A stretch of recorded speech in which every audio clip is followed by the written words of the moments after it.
नांदेड़ बल्दिया उज़्मा का आज इजलास मेयर श्रीमती कविता संतोष पुणे की मौजूदगी में अमल में आया। इस आम इजलास में कुल हिंद मजलिस इत्तेहादुल मुस्लिमीन की जानिब से कॉप मेंबर के तौर पर एडवोकेट मोहम्मद नासिर के नाम का इंतखाब अमल में आया। वाज़ेह हो कि नांदेड़ बल्दिया उज़्मा में 14 कारपोरेटर कुल हिंद मजलिस इत्तेहादुल मुस्लिमीन के चुनाव में शानदार जीत दर्ज करके आए हैं। वाज़ेह हो कि मजलिस की जानिब से कौमी सदर बैरिस्टर असदुद्दीन अवैसी ने ट्वीट करके बाज़ाब्ता तौर पर एडवोकेट मोहम्मद नासिर के नाम का ऐलान किया। इसके बाद तादाद कारपोरेशन में 14 से बढ़कर 15 कारपोरेटर्स की हो जाएंगी। एडवोकेट मोहम्मद नासिर के नाम का ऐलान होते ही बल्दिया उज़्मा के रूबरू ज़बरदस्त आतिशबाजी करते हुए फूलों के हार पहनाते हुए एडवोकेट मोहम्मद नासिर का शानदार इस्तकबाल किया गया।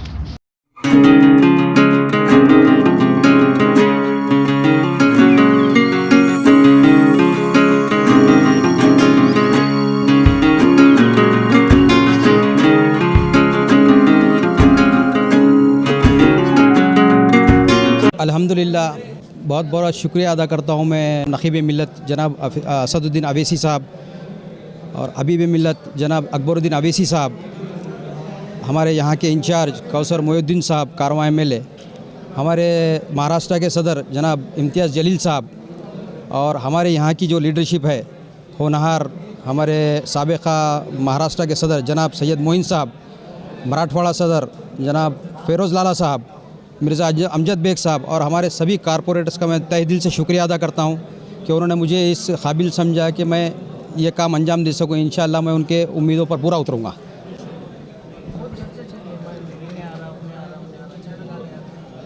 ये पार्टी आला कायदीन का निर्णय था।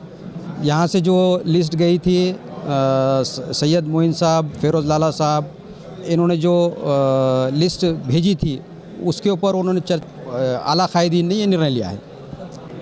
बिस्मिल्लाहिर्रहमानिर्रहीम। अल्हम्दुलिल्लाह जीबी की ये सेकंड मीटिंग थी जिसके अंदर कई विषयों के ऊपर चर्चा हो रही थी। विषय पत्रिका के अनुसार स्टैंडिंग स्थायी समिति और बाल कल्याण विभाग और उसी के साथ साथ कॉफ मेंबर का हुआ। मैं नक़ीब मिल्लत अलहाज बैरिस्टर असदुद्दीन अवैसी साहब, अकबरुद्दीन अवैसी साहब और महाराष्ट्र सदर इम्तियाज़ जलील साहब का और मुकामी जो हमारे ज़िम्मेदार है साबिक़ा सदर सैयद मोइन साहब, फ़िरोज़ लाला साहब, अमजद बेग साहब का जो हमारे कॉप मेंबर के तौर पे नासिर भाई को बनाए गए हैं, मैं उन्हें मुबारकबाद भी देता हूँ और उनका शुक्रिया भी अदा करता हूँ। और जीबी की मीटिंग में जो चीज़ें तय हुई थी उसके अंदर अटल बिहारी वाजपेयी का जो पुतला नस्ब करना था जो गवर्नमेंट के तहत आया था, लेकिन हमारा यह था कि भाई ठीक है आप एक साबिक़ा प्रधानमंत्री है जिन्होंने इस मुल्क की गंगा जमनी तहज़ीब को एक साथ जोड़ के रखा, शाइन इंडिया के तहत इस मुल्क के अंदर काम किया, लेकिन उसी के साथ साथ उन मुहिबान वतन को भी याद किया जाए जिन्होंने अपनी कुर्बानियाँ देकर अंग्रेज़ों को इस मुल्क से भगाने में किरदार अदा किया। हमने शहीद टीपू सुल्तान रहमतुल्लाह अलैह के ताल्लुक़ से आवाज़ उठाने की कोशिश की, लेकिन जो सोकाल सेकुलर ताकतें थी जो अपने आप को सेकुलर रुबाता पहन के ये कह रही थी कि भाई हम सिर्फ सेकुलर है, तो हमने कहा कि भाई सेकुलर का आलम बरदार सिर्फ आप नहीं बल्कि तमाम वो पार्टियां हैं जो हिंदुस्तान की जमहूरियत पर यकीन रखती हैं। इसलिए मैं महापौर साहब और कमिश्नर साहब से मुतालबा करना चाह रहा हूं कि जंग आज़ादी के अंदर सबसे पहले इसी मुल्क से अंग्रेज़ों को भगाने के लिए सबसे बड़ी जो जंग लड़ी जिसे मिसाइल मैन कहा जाता है, जो सबसे पहले जो मिसाइल का ईजाद की, उससे इस मुल्क की सरजमीन पर यहाँ के रहने वाले बचने वाले उन मासूम बच्चों को भी उस तारीख़ मालूम हो कि हमारे शहीद टीपू सुल्तान रहमतुल्लाह अलैह की क्या कोशिशें थी, क्या काविशें थी, उन्होंने क्या क्या चीज़ें उनके दौरे हुकूमत में दिए। आज औरतों को जो आज हक से जीने का आज़ादी दी गई है, औरतों को समझो ग़ुलामी की जंजीरों से आज़ाद करने का काम टीपू सुल्तान रहमतुल्लाह अलैह ने किया। उसी के साथ साथ औरतों को अपने जिस्म का ढकने का जो सिलसिला था यहाँ रोका जाता था वन व्यवस्था के तहत, उसे बाज़ाब्ता पाबंदी के साथ रोका गया। ऐसी समझो मान्यताएं थी जहाँ पे इंसानों की बलि दी जाती थी, टीपू सुल्तान रहमतुल्लाह अलैह ने यहाँ पे रोकने का काम किया, पाबंदी लगाई।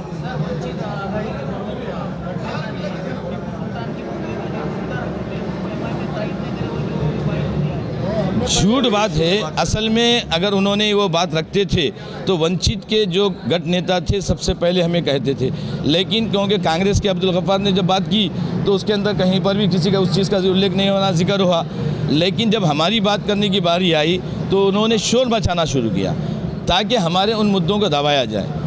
लेकिन हम दबने वाले नहीं हैं। इंशाल्लाह इनका जो चेहरा है हम इनके चेहरे के नकाब उतारेंगे और जो सेकुलर ताकतें अपने आप को कह रही हैं कांग्रेस के उस सेकुलर लिबादों को हम उतार के बताएंगे कि अंदर से ये चड्डी पहनने वाले आरएसएस के चड्डी धारक है।